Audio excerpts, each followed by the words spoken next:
ایک شاگرد نے اپنے استاد سے پوچھا، استاد جی یہ آخرت میں حساب کتاب کیسے ہوگا؟ استاد نے ذرا سا توقف کیا، پھر اپنی جگہ سے اٹھے اور سارے شاگردوں میں کچھ پیسے بانٹے۔ انہوں نے پہلے لڑکے کو 100 روپے، دوسرے کو 75، تیسرے کو 60، چوتھے کو 50، پانچویں کو 25، چھٹے کو 10، ساتویں کو 5 اور جس لڑکے نے سوال پوچھا تھا اسے فقط 1 روپیہ دیا۔ شاگرد بلا شبہ استاد کی اس حرکت پر دل گرفتہ اور ملول تھا۔ اسے اپنی توہین محسوس ہو رہی تھی کہ استاد نے آخر اسے سب سے کمتر اور کم مستحق کیوں کر جانا۔ استاد نے مسکراتے ہوئے سب کو دیکھتے ہوئے کہا، سب لڑکوں کو چھٹی، تم سب لوگ جا کر ان پیسوں کو پورا خرچ کرو۔ اب ہماری ملاقات ہفتے والے دن بستی کے نان بائی کے تنور پر ہوگی۔ ہفتے والے دن سارے طالب علم نان بائی کے تنور پر پہنچ گئے،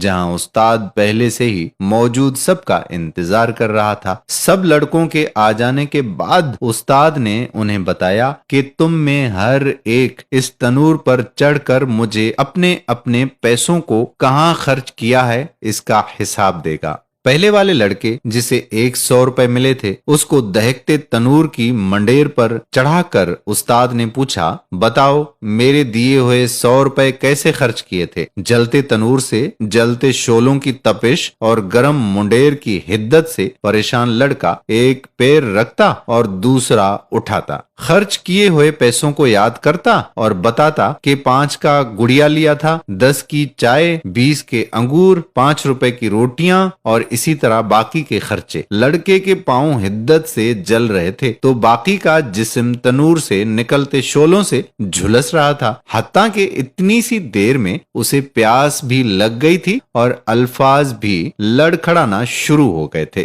بمشکل حساب دے کر نیچے اترا، اس کے بعد دوسرا لڑکا، پھر تیسرا اور پھر اسی طرح سے باقی لڑکے، حتیٰ کہ اس لڑکے کی باری آن پہنچی جسے 1 روپیہ ملا تھا۔ استاد نے اسے بھی کہا کہ تم بھی تنور پر چڑھ کر جاؤ اور اپنا حساب دو۔ لڑکا جلدی سے تنور پر چڑھا، بغیر کسی توقف کے بولا کہ میں نے 1 روپے کی گھر کے لیے دھنیا کی گڈی خریدی تھی، اور ساتھ ہی مسکراتا ہوا نیچے اتر کر استاد کے سامنے جا کر کھڑا ہو گیا، جبکہ باقی کے لڑکے ابھی تک نڈھال بیٹھے اپنے پیروں پر پانی ڈال کر ٹھنڈا کر رہے تھے۔ استاد نے سب لڑکوں کو متوجہ کر کے اس لڑکے کو خاص طور پر سناتے ہوئے کہا، بچوں یہ قیامت والے دن کے حساب کتاب کا ایک چھوٹا سا منظر نامہ تھا۔